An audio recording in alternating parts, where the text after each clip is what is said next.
Olá, bem-vindos ao nosso quarto episódio do podcast do Essencial Pod. A gente está muito feliz de estar aqui de novo, gravando. Estamos num estúdio novo, como dá para ver, né? O cenário está diferente. E estamos com um convidado muito especial. Vamos deixá-lo se apresentar. Estamos eu, a Shirley, como sempre, e o nosso convidado, Maurício. Seja muito bem-vindo, viu? Muito obrigado. Muito obrigado por ter aceitado o nosso convite. É uma honra para nós ter essa conversa com você. Muito e aí, obrigado. a gente queria que você se apresentasse, falasse um pouquinho da sua história, da sua trajetória, enfim. Legal. Tá bom. Bom, olá, obrigado pelo convite. Isabel, obrigado pelo convite. Shirley. Primeira vez que eu estou fazendo um podcast assim. Então, apesar de ter passado por algumas situações de estúdio, mas não com podcast. Mas fiquei muito contente quando a Shirley me convidou para estar vindo falar. E acho que mais é conversar, trocar experiências e abordar aí alguns temas relacionados à gestão. Né? Assim, me apresentando, meu nome de guerra Maurício, né? Maurício Inácio, mas sempre fui conhecido profissionalmente pelo meu primeiro nome, apesar de ser um nome muito conhecido e comum, né? Enfim, já atuo já tenho atuação corporativa aí em empresas por uma longa jornada. E esse ano, acho que, aliás, estou completando 38 anos de mundo corporativo. Comecei assim? cedo, mas começou enfim. menor, né? Isto, Bem menor. Com 38 anos de mundo corporativo, agora em novembro de 2024, eu comecei em 86. Eu sou formado em administração de empresas, nasci aqui em São Paulo. Estou no segundo casamento e tenho um filho de 23 anos, professor de educação física, que não tem nada a ver com o segmento corporativo. Não quis seguir aí os seus passos, né? Mas legal. Estou contente de estar aqui e a gente poder explorar aí alguns temas que vocês gostariam de que a gente avançasse no bate-papo. Bom, que nós gostaríamos de avançar no bate-papo é falar no tema que a gente gosta bastante, que é falar de educação corporativa.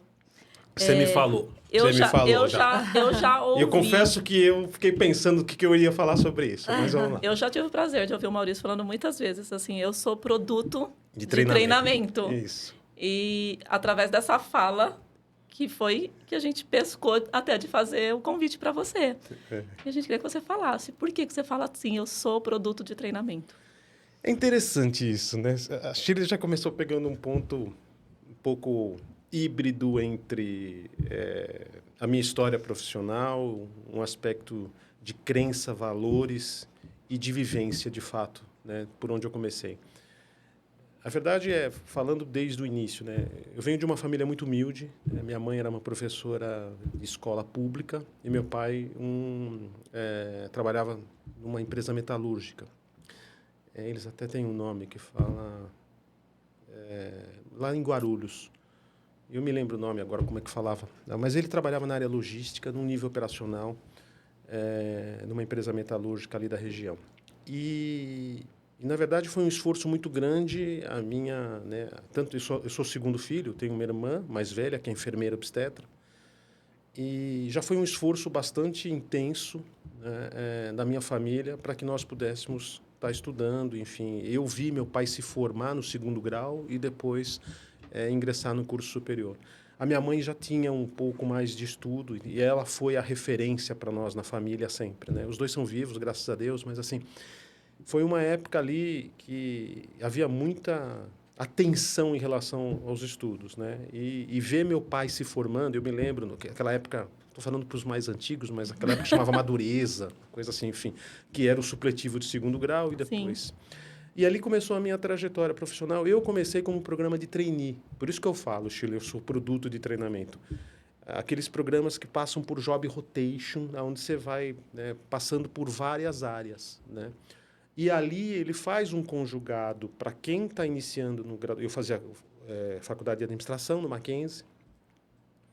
E, aliás, tem um parênteses que eu acho que eu já contei. Quando eu prestei vestibular, eu não sabia que vespertino era tarde. Né? Assim, tão desorientado que eu era. O que é vespertino? Eu não sabia que era vespertino à tarde. Você imaginou que era o quê? Aí eu entrei fácil. Nossa, esse vespertino é mais tranquilo. Aí eu prestei o vespertino, um turno. Eu nem me lembro se eu acho que não tinha matutino ou tinha, enfim. Mas eu ingressei no mundo corporativo pelo programa de trainees, né? E aí, quando eu ingressei, mudei para noturno, claro. E não tinha como, né, fazer o vespertino trabalhar. E eu comecei como trainee nesses programas, como eu estava comentando, que faz o job rotation por todas as áreas. E ali, normalmente, ele conjuga. Eu sou muito defensor desse tipo de programa, né? Nas empresas onde eu atuei, onde eu atuo. Eu sempre tenho muita atenção com esse tema, porque eu me lembro que foi uma referência importante do meu início profissional, né? Na minha introdução no mundo corporativo. Porque ele faz uma conjugação da experiência, né? De ganhar o conhecimento sobre a atividade e um cardápio de treinamentos e de programas, tanto de formação técnica como de formação comportamental. E, ao longo do tempo, isso foi fazendo parte da minha trajetória. Ou pelos próprios programas em que, à medida que vim avançando nas empresas, estava sendo inserido, ou até por iniciativa própria, dentro do princípio da educação continuada, que é o que a gente vai estar falando um pouco aqui. Então, quando eu falo a questão de que eu sou produto de treinamento, eu acho que assim foi o reflexo de eu começar a minha carreira, ter se inserido no segmento empresarial corporativo, por este caminho, né? Assim, pelo programa de trainee, por ter passado, e aí voltava, trocando experiências de como é que a coisa estava acontecendo dentro do dia a dia. Naquela época não se falava como a gente trata hoje, mas com tutoria, com mentoria e tal, e ações desse tipo. Então, eu acho que assim, isto me moldou ao profissional que eu acabei, né, me desenvolvendo ao longo do tempo. Por essa razão. Ninguém nunca tinha me perguntado isso, apesar de eu falar algumas vezes a esse respeito. Eu gravei essa. É um assunto que a gente gosta, né? Educação. E aí eu queria também perguntar sobre a educação continuada, né? Porque ali você falou um pouquinho do começo, que, né, foi esse start aí na sua carreira, mas e depois, né? Como você vê a importância da educação na sua carreira? E de tudo, a gente estava conversando antes de começar sobre o seu mestrado, né? Então, assim, queria que você falasse um pouquinho de como você vê a educação. Educação melhor aqui? Tá Melhora. Bom. Pronto, fica mais perto, né? Coisas de quem está se familiarizando. Nossa, tudo tem que ser natural, né?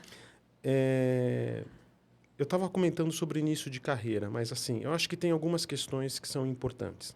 Antes da gente falar da educação continuada, eu acho que a educação continuada é um veículo, é um caminho, né, por onde que você está entendendo que possa fazer sentido o teu desenvolvimento, o teu aprimoramento, né, as fontes que você vai se alimentar para poder ter conhecimento e avançar além até do profissional.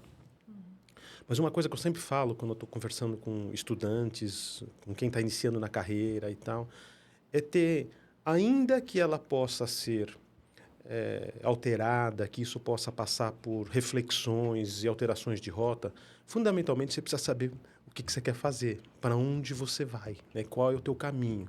Ainda, de novo, que ele possa passar por mudanças. Eu tenho um filho recém-adolescente, com 23, 24 anos. Você ainda é recém-adolescente. 24 anos ainda é considerado adolescente, atualmente na psicologia. E sempre houve uma preocupação, tanto da minha parte como da mãe, de que de que a gente incentivasse o estudo, qualquer que fosse ele, aquilo que viesse fazer mais sentido e ao encontro do que ele se propunha a fazer. Tanto é que ele iniciou com tecnologia, foi não por influência, sim, foi para rádio e TV. Né? Falo isso porque eu trabalhei no segmento de rádio e TV, já numa passagem da minha carreira, mas não por influência, foi por algo que ele achou que poderia fazer sentido, também não gostou e foi para o segmento completamente diferente de educação física. E está feliz, está estudando. Estuda porque a gente dá para perceber naturalmente que passou a fazer parte, né, daquilo que gera valor para ele. Então, eu acho, assim, Isabel, o fato da educação continuada como um veículo permanente de você estar procurando entender, explorar, se desenvolver, passando por uma premissa de que é aquilo que faz sentido para você, né? Como pessoa, como, né, assim, como um indivíduo, o que aquilo me traz prazer. Eu estou falando para minha esposa que eu estou pretendendo ingressar para uma outra graduação. Graduação? Eu falei, sempre é tempo. Né? Assim, isso é muito legal. A minha carreira foi, eu fiz administração de empresa, fiz pós-graduação em gestão de RH. concomitante com a pós-graduação, que eu tinha subsídio da empresa que eu trabalhava, eu estava fazendo curso de Direito. E aí eu tive uma situação fortuita eu tinha comprado meu primeiro carro financiado, enfim, então, e eu fazia a pós-graduação 2 vezes por semana, e os outros 2 dias ou 3 da semana, mais ou menos com você, agenda tomada aí, mas pelo aspecto, né, acadêmico, enfim, eu estava fazendo a faculdade de Direito. E estudava, trabalhava durante o dia. Já tinha me formado, né, no Mackenzie em administração e fui enveredar por esse caminho. A empresa subsidiava a pós-graduação e eu custeava o direito. Acabou tendo... Meu carro foi furtado, eu fiquei incomodadíssimo com aquilo. Na verdade, fiquei enfurecido com a instituição de ensino, porque eu parava o carro na rua e tal, não sei o quê. Eu abandonei o curso de Direito, e até porque tinha dificuldades de deslocamento. Trabalhava na Zona Sul e fazia a pós-graduação na FAP, que era ali no Pacaembu, e fazia o Direito na Zona Leste. Então, assim, era uma logística muito complicada. Difícil. Eu abortei do Direito e não voltei mais para a faculdade de Direito. E eu gosto muito do Direito, até assim, porque eu acho que o Direito é uma profissão que conversa... O Direito e a Medicina, por exemplo, são profissões que conversam muito com a experiência. Né? Assim, você se sente mais confortável em consultar alguém, né, na profissão da medicina e na profissão do direito, se tem mais experiência, se traz para a vida do dia a dia aquilo que os conceitos e, né, toda a literatura do direito traz, ou da medicina. Sim. E a psicologia também. Exato. Inclusive, é o que eu falo, tem uma longevidade profissional maior. Tem, né? tem. E na época eu acabei trancando a faculdade de Direito, tal, concluí a pós, depois comecei a fazer alguns cursos de especialização aqui no Brasil e fora, de educação executiva. Tive a oportunidade de frequentar algumas escolas de negócio que também me moldaram no âmbito de, formar a ser, né, de ser um produto de treinamento, né? Então, eu tive a oportunidade de participar de alguns programas de educação executiva nos Estados Unidos e na Europa. Aí no âmbito de gestão de RH, enfim, até para que você pudesse entender e aprender como são as escolas de educação, né? E a escola de educação, ela está muito pautada com a história em si. Assim, você pega, falando de educação continuada no ambiente corporativo, você pega, por exemplo, as escolas de negócios nos Estados Unidos, Wharton, Babson,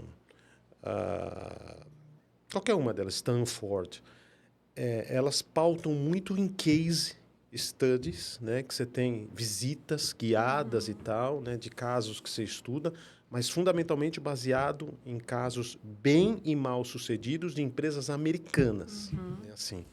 Mais estudo de caso. Estudo de caso. Então, você tem, normalmente, o que eu acredito muito para a educação executiva e na educação continuada, e a gente tem conversado sobre isso na empresa, que é pre-work, né? Depois Sim. você tem toda uma discussão híbrida entre conceitos que fazem uma referência a aspectos que vêm sendo aplicados no ambiente, vamos dizer, real, empresarial, de dia a dia. E depois você tem, normalmente, algumas visitas, né? Alguma experimentação de fato. E depois você tem alguns desdobramentos, alguns homeworks, ou, né, algumas ações sequenciais de aplicação do conteúdo desenvolvido durante os módulos. A Escola de Negócios americana, ela pauta muito por cases dos Estados Unidos. Então, assim, de empresas americanas. Você pega já as escolas de negócio europeias, aí eu tive a oportunidade de fazer cursos de educação no IMD, na Suíça, London Business School, e no intercâmbio da Dom Cabral, um convênio da Dom Cabral com o INSEAD, que aí ele tem um campus em Paris, né, em Fontainebleau, e em Singapura. Eu fui a Paris fazer um programa que foi de gestão de RH lá. Eu quero estudar em Paris. Mas Acabei de decidir que eu quero estudar em Paris. eu não sei, não, se eu pesado quero. também. Foi, assim, aliás, excelentes referências, enfim. Mas, de novo, O formato é o mesmo, só acho a amplitude de visão da Europa, eu achei mais interessante, porque, primeiro, faz muitas referências e analogias com questões de natureza histórica. E ela abre para um universo mais amplo, não exclusivo de cases americanos, para o mundo. Principalmente escolas de negócios, trazendo cases de empresas asiáticas, né, europeias, ou até, assim, de forma mais ampla, de não se restringindo a um ou outro formato, digo assim, um pouco mais enlatado da escola de negócios dos Estados Unidos. Os Estados Unidos não surpreende muito, né? Os Estados Unidos têm essa visão.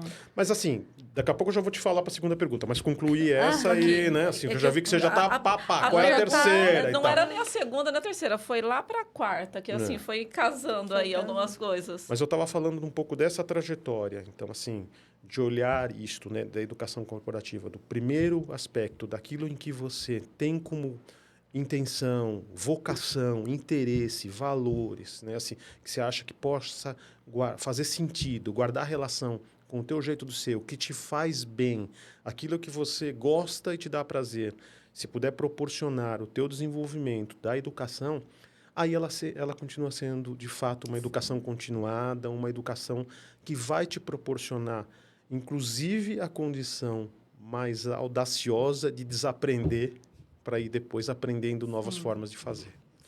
Sua pergunta. E para implantar um programa desse numa empresa?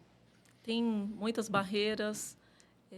Você, na sua experiência, se você já implementou, como que foi? Conta para a gente, que a gente está super curiosa agora.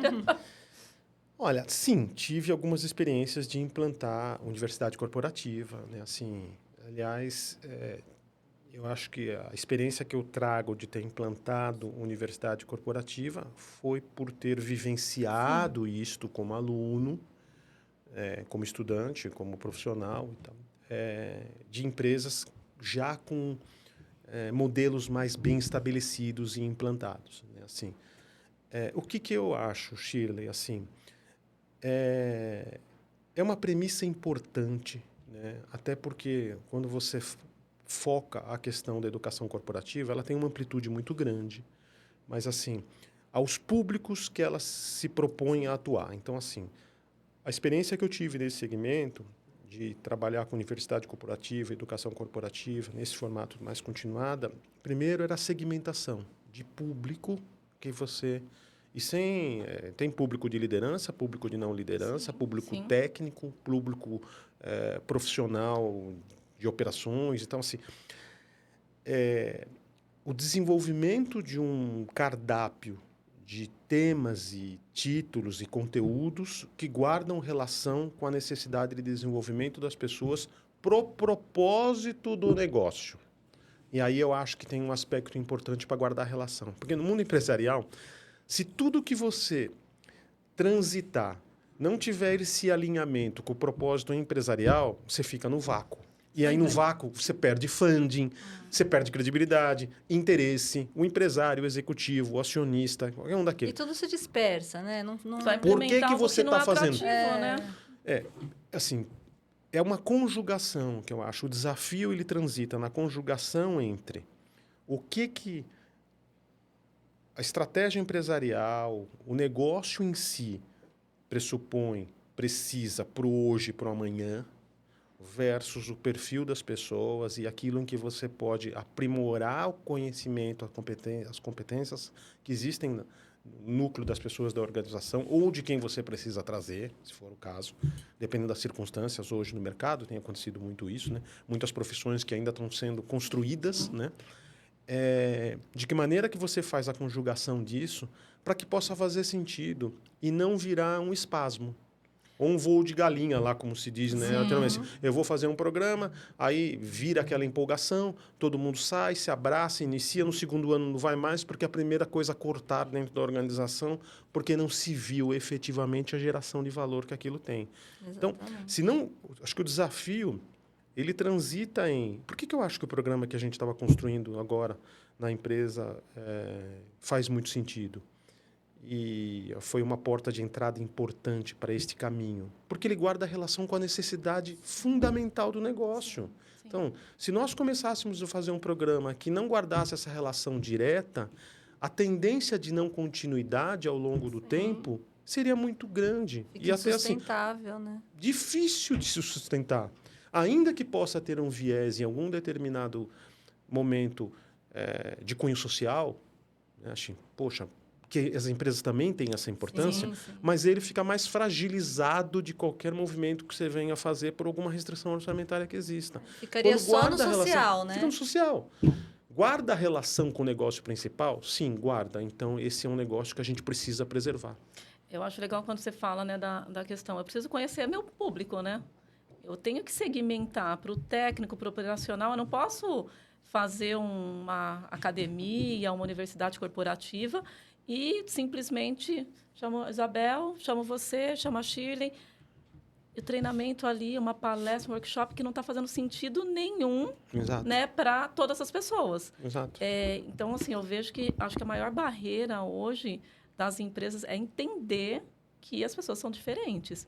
Eu lembro da primeira conversa ali que a gente teve falando de implementar uma academia de líderes na empresa e que você falou assim, que me chamou muito a atenção, e que você falou assim... Vocês não nem lembram, as pessoas Você- falam ele- umas ele- coisas. eu Daqui a tenho pouco eu tenho coisas Ele assim que as não vai pessoas falam para lembrar. mim. A Simone, que trabalha lá né, com a gente lá, ela fala, desculpa te interromper, mas ela fala um negócio interessante. Ela falou que há 10 anos atrás, uma coisa assim, que eu tinha comentado algo, como ela trabalhou na mesma empresa que eu, bom, você também, mas enfim, na mesma empresa que eu trabalhei há uns anos atrás, ela comenta que em algum determinado momento algo foi dito que eu nem me lembrava, e Mas a você lembrou idade vai depois? comprometendo. Depois eu Depois lembrei, você lembrou. assim, do contexto, quando ela fez a narrativa. Mas fala, o que você Você falou fez? assim, Shirley, a primeira coisa que precisa é inteligência emocional. Uhum. Fale com o público sobre inteligência emocional. E eu falei, qual público? Você falou, todos, não importa se é gerente, se é supervisor, se é operador. Por quê? Bom, Lembra disso? lembro. Esse A gente assunto começou a discutir. muito nos importa. E Que para aqui mim a chamou gente muita fala... atenção, né? Porque a gente é da Lembro. área de psicologia, então, assim... E para mim, foi uma surpresa grata, porque é tão difícil as pessoas falarem... Não, as pessoas Valorizarem, né? Ela precisa ter inteligência emocional, precisa ter autoconhecimento, autoconsciência, que inclusive no nosso curso, né, no Incompany, tem uma matéria que é de inteligência emocional. Aí, Shirley, eu acho que é produto um pouco do que a gente começou a conversar, de ter sido, assim, produto de treinamento. É difícil. Vou trazer uma situação para o dia a dia. Quando eu falei isso, eu me lembro, claramente, assim, até porque não faz tanto tempo. Exatamente. Assim, como é que eu posso liderar as pessoas se eu não consigo me liderar? E entender um pouco de como é que eu sou e quais são os meus pontos os pontos que eu posso contribuir para o desenvolvimento de alguém e os pontos que eu posso ser desenvolvido. Como é que eu posso atuar num ambiente corporativo, empresarial? Ninguém faz nada sozinho, gente. Assim, Eu não sei nem minha relação comigo, nem com o outro. se eu não entendo com o outro. E assim, eu ter reconhecidamente, isso não influenciando, sob hipótese nenhuma da minha autoestima, que você é muito melhor do que eu em um determinado papel, contexto, exercício de atividade, enfim, até porque as pessoas têm que ter competências complementares.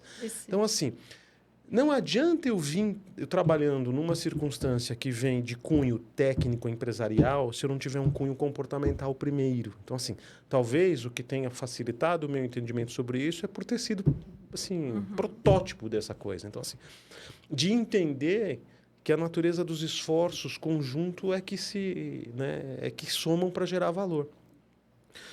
Não é porque você está em cargo de liderança que você sabe. Aliás, uma coisa que eu sempre aprendi. Quanto mais alto o cargo de liderança que você está, você vai vendo que menos você sabe. E aí você tem que ter a autoestima e o discernimento de perceber que as pessoas que estão ao teu redor têm domínio sobre aquele determinado tema melhor do que o seu.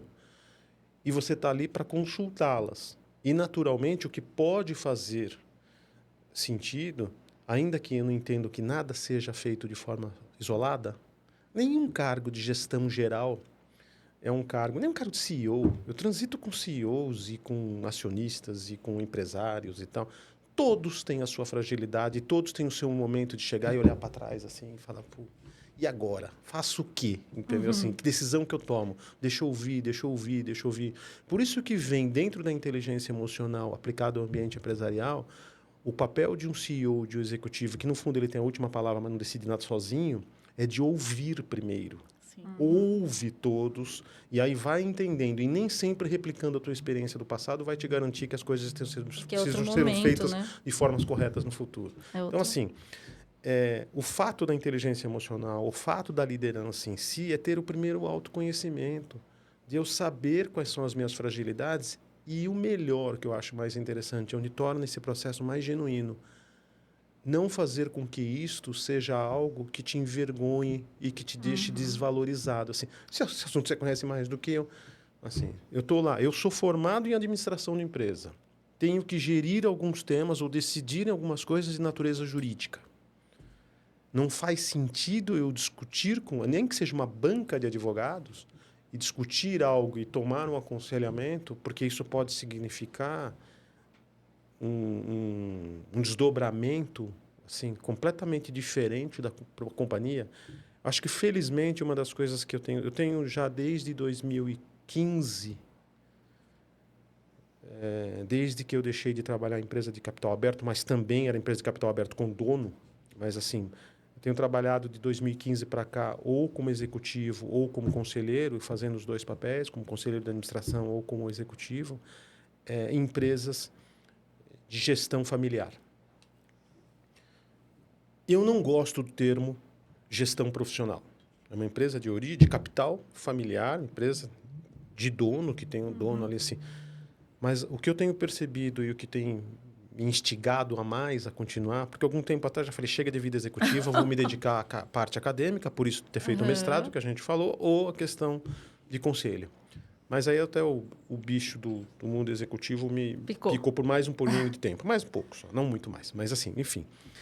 É a possibilidade de se trabalhar com empresários, acionistas e tal, que reconhecem a importância das pessoas que têm conhecimento daquele determinado assunto, né?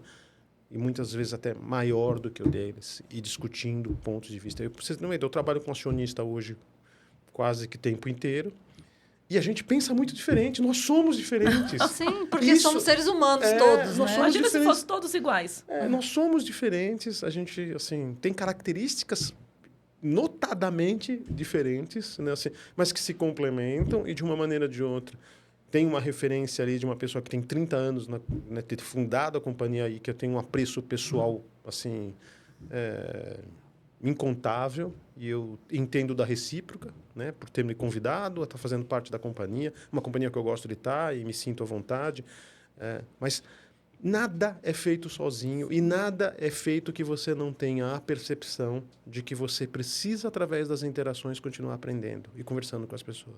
Mas eu acredito que tudo isso que você falou tem um nome, no meu ponto de vista, que é humildade.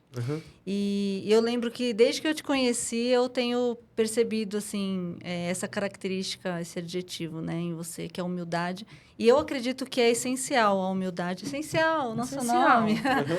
Porque é só com humildade que a gente aprende. Porque quando a pessoa acha que ela sabe tudo, né? Que não tem essa visão que você está falando agora sobre as competências serem diferentes, as pessoas serem diferentes, se complementarem. É só com essa visão que a pessoa cresce. Porque ela entende que tem espaço para crescimento, né? Quando a pessoa não tem essa visão, acha que conhece muito, sabe tudo, ela não tem espaço para crescer mais, né? Então, eu acredito que a humildade resume muito dessa sua fala, e eu vejo muito essa característica em você, não querendo puxar a sardinha, né, pro lado, mas eu acredito que é uma característica muito importante. Eu costumo dizer algumas coisas ali, vocês já ouviram, mas assim, essa referência da questão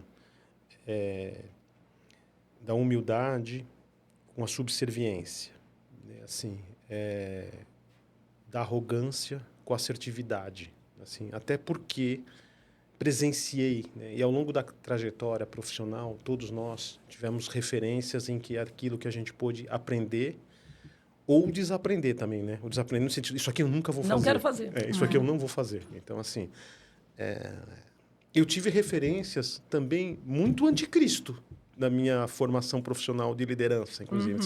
Eu nunca vou fazer isso. Então, assim, quer ver um princípio que eu achava? Eu nunca vou gritar no trabalho. Assim, porque eu vi situações que me exemplificaram o modelo do não, entendeu? E eu vi situações ao revés, né? de assim, alguém não te destruir, né?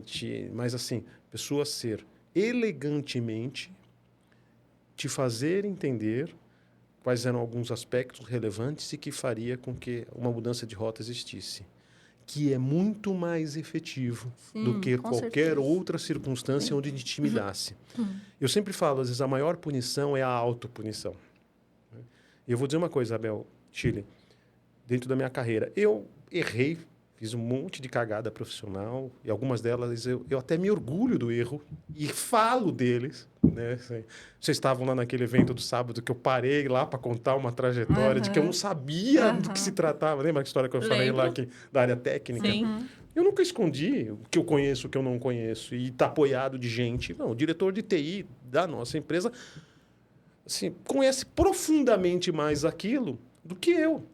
Isso não faz ele ser melhor do que eu, nem eu ser melhor do que ele. Tá tudo bem, assim. Então, tem coisa que eu falo, bom, nós temos uma discussão hoje à tarde para tomar, uma parceria com o fornecedor, né? Ele me ligou ontem no final da tarde e falou, pô, vamos resolver esse assunto? Vamos sentar e entender. Eu acho que é um processo conjunto de perspectivas, de ponto de vista, de aprendizado. Traz, sim, um pouco de valor, mas a vivência também, né? E aquilo que você aprendeu no positivo ou as cabeçadas que tomou, ouviu alguém tomar, acho que tem que ser vindo para moldar isso. E acho que a maturidade também ajuda. Sim, A gente tem que estar atento ali, né? A tudo que está acontecendo para ter esse discernimento. E a maturidade, você falou tudo, né? A gente vai... Quando a gente é jovem, a gente quer... Abraçar o mundo e sair achando... Ou sair se defendendo também, aquela coisa toda. E a gente aprendeu aí com os erros, né? Que realmente não dá certo. Exatamente. Eu queria só trazer sobre a inteligência emocional mais um pouquinho, porque quando a gente faz palestra, né, a gente fala algumas coisas sobre a inteligência emocional e tem alguns estudos que já comprovaram realmente que a inteligência emocional, ela às vezes pode levar mais longe uma pessoa do que a própria inteligência cognitiva, né? Eu acredito. Então, eu queria que você falasse um pouquinho sobre isso. Eu acredito, fundamentalmente porque se baseia em relações humanas. E eu vou te dizer o porquê. Vou te dar um exemplo prático. Eu nunca vi, ao longo dos meus 38 anos de carreira profissional, nenhum problema ser resolvido por e-mail. E eu vou te falar uma segunda. Eu nunca vi, ao longo das... Aí eu vou falar de experiência profissional em posição executiva, de tomada de decisão. Esse aqui até, às vezes, a pessoa para um pouco mais para ponderar. Eu nunca vi uma decisão estratégica de magnitude ser tomada em reunião.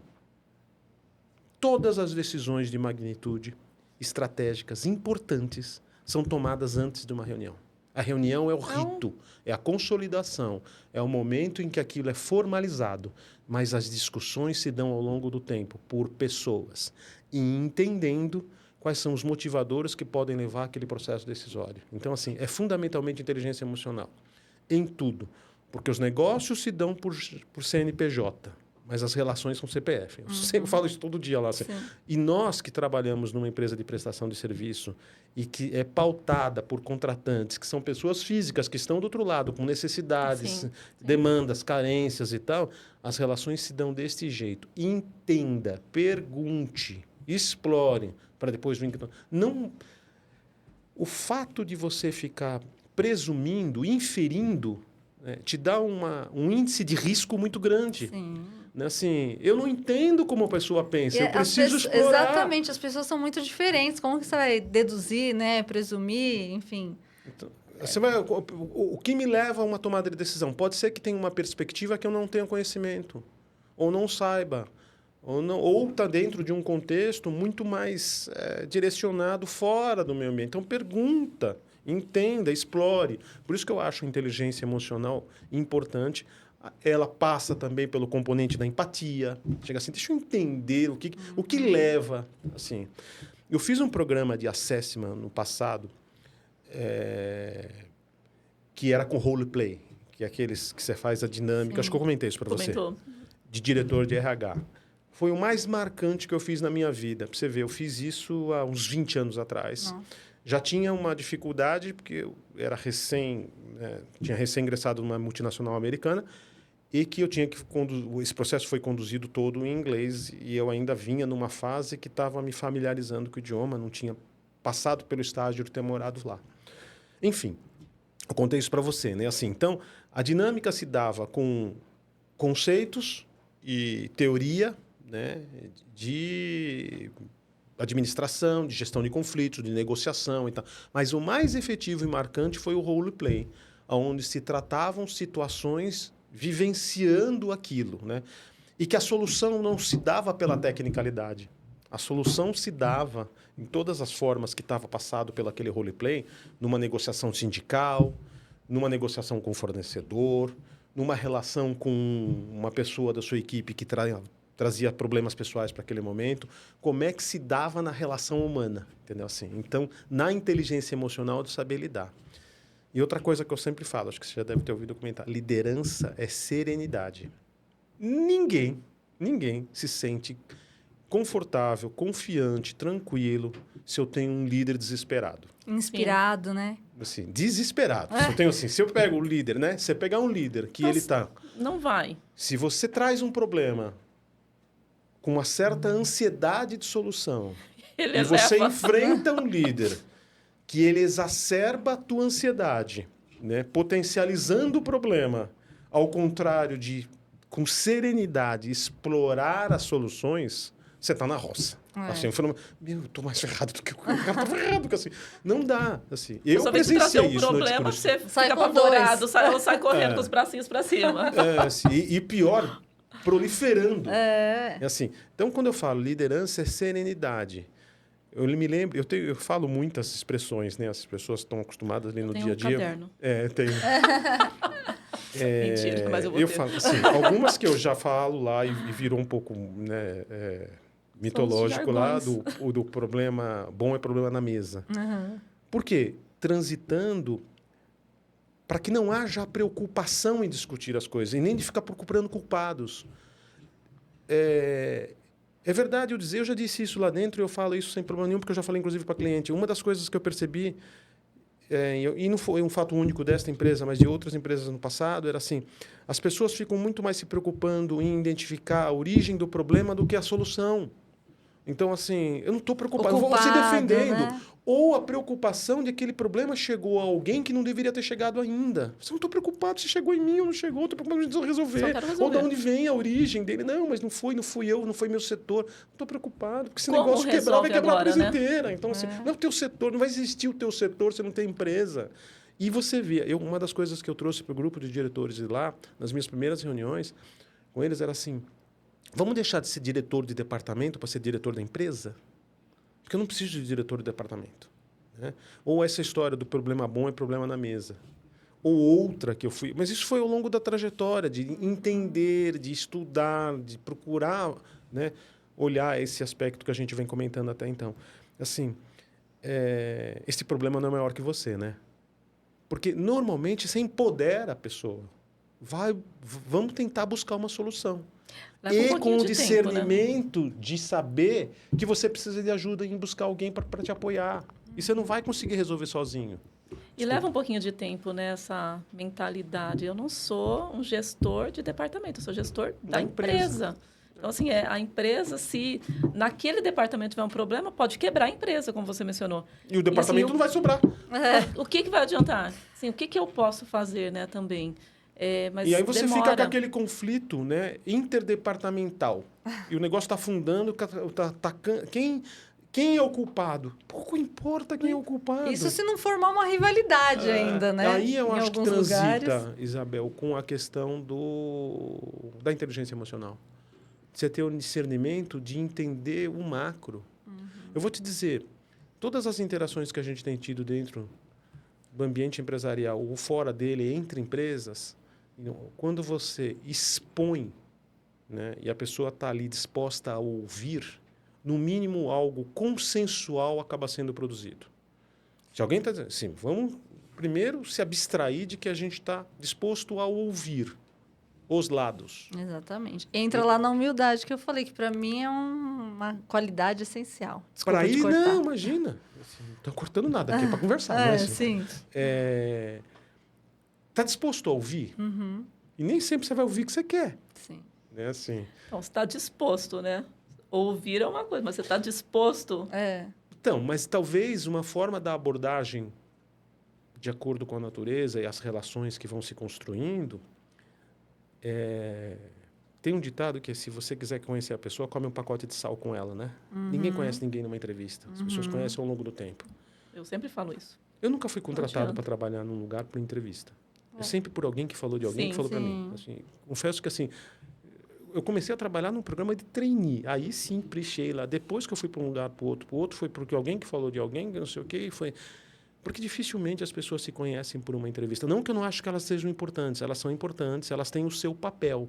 Mas exclusivamente, por isso que eu falo também, até no papel de avaliador, se a gente for exportar agora para a psicologia organizacional, para o recrutamento e seleção, é muito difícil. Claro que tem fatores tácitos e fatores implícitos, mas dos tácitos você consegue até decifrar um pouco mais de compatibilidade por uma entrevista, por algo que complemente, sempre testes. Apoiado por algumas coisas. Né? Mas ninguém está ali para julgar se a pessoa é certa ou errada. Eu sempre falo, você está ali para ver a compatibilidade entre necessidade e oferta. Né? Numa relação empresarial entre executivos, se não estiver disposto a ouvir, não faça. Principalmente quando você está transitando num ambiente de processo decisório sensível, nervoso. Muitas das vezes, pela minha trajetória profissional, eu achei por melhor retardar uma decisão do que enfrentá-la numa oportunidade que eu colocaria o projeto em risco.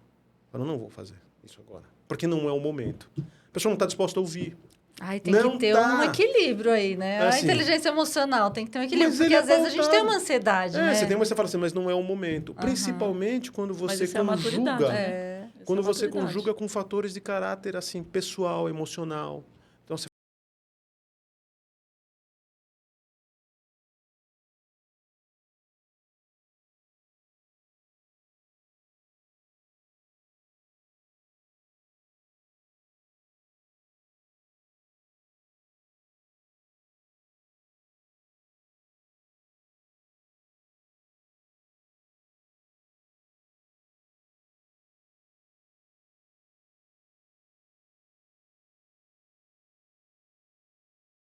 daquilo.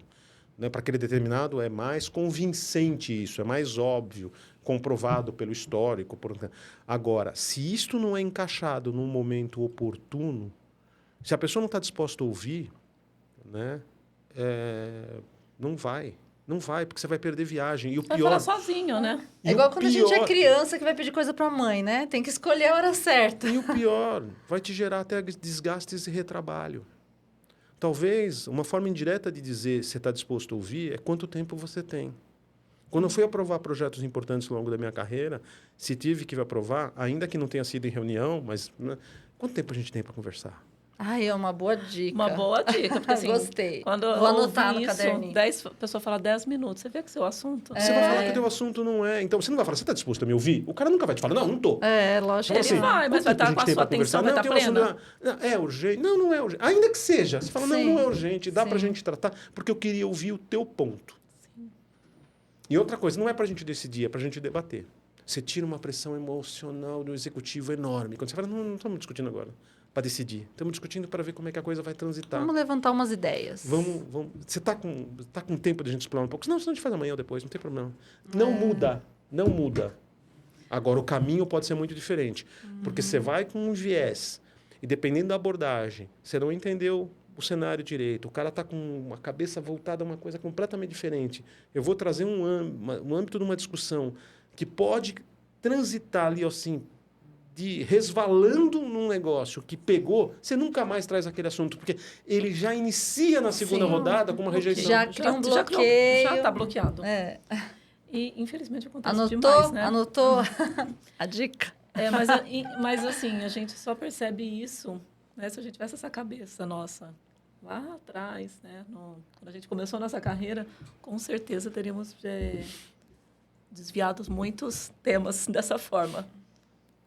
E assim, aí não vale a questão do conhecimento técnico, porque ele pode ser profundo. Ele pode ser profundo sobre aquilo. Aí, assim, se você está trazendo alguém, às vezes até por uma questão de tecnicalidade do tema, alguém especialista naquilo, né, que está ali completamente convencido. E ele tem todas as materialidades para fazer com que aquilo seja decidido, implementado, mas se encaixou um momento errado e não houve a inteligência emocional, isso se dispersa e perde um valor de uma oportunidade, às vezes, de grandes negócios.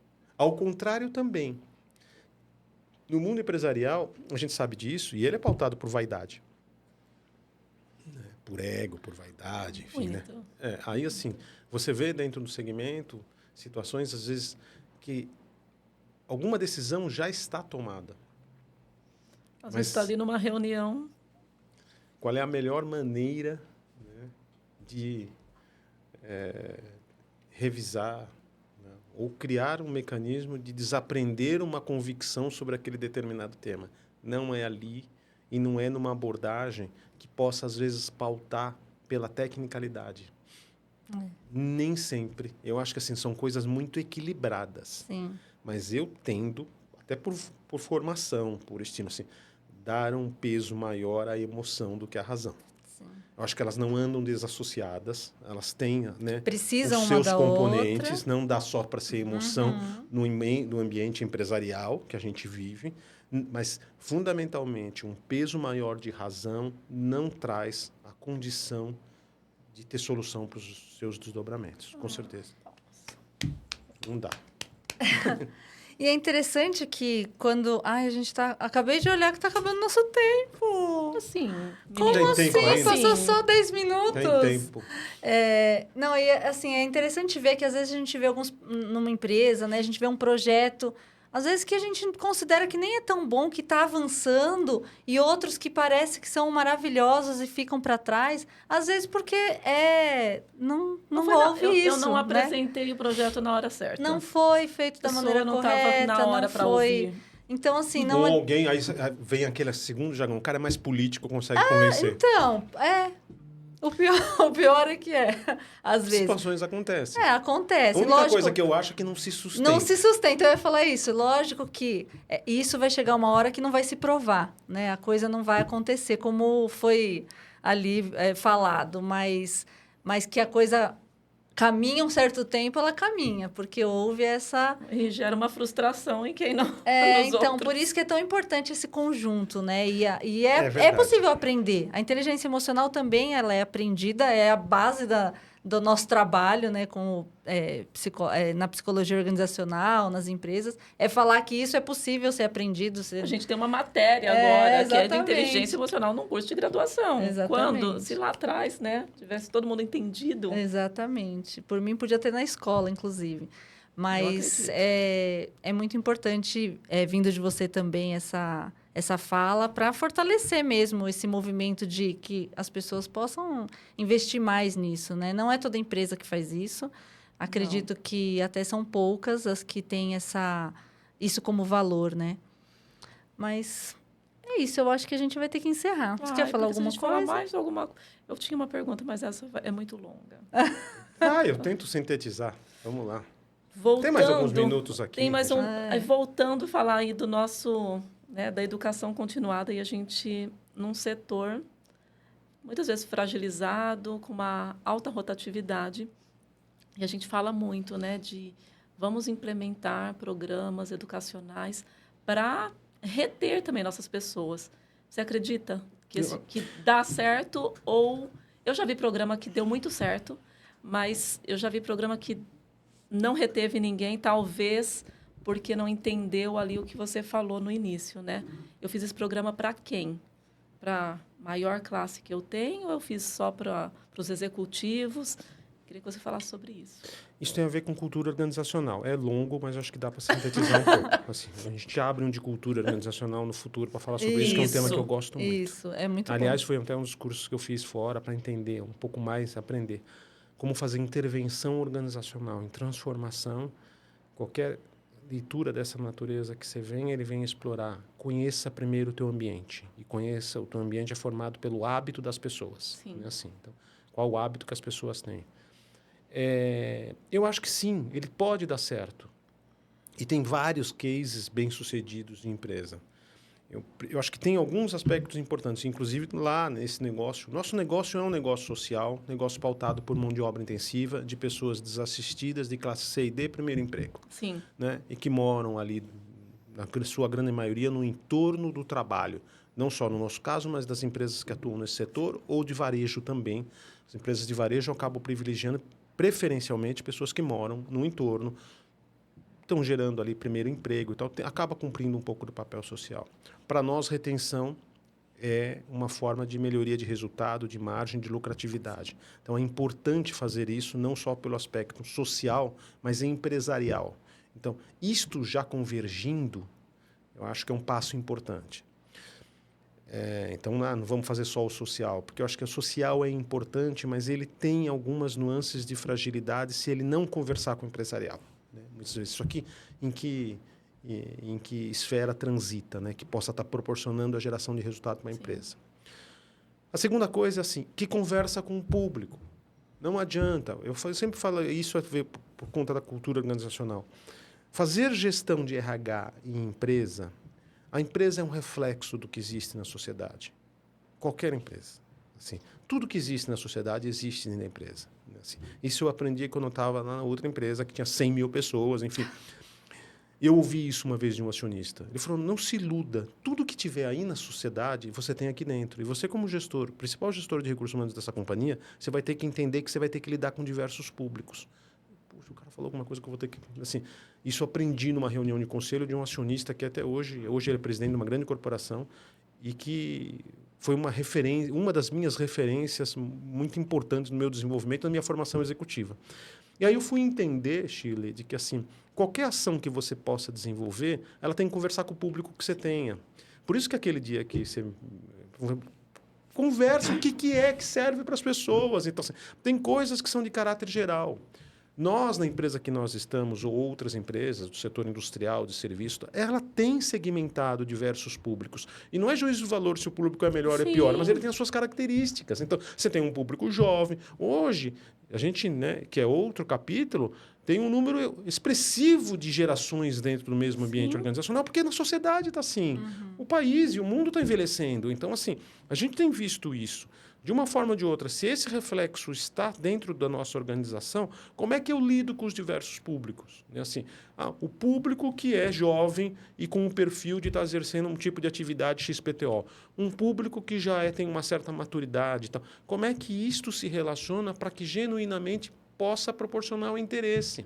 Não adianta a gente imaginar que, no nosso caso, a gente vai fazer um curso de gestão de call center e 100% das pessoas vão querer fazer. Porque tem gente que não está entendendo que aquilo vai fazer parte do seu futuro profissional.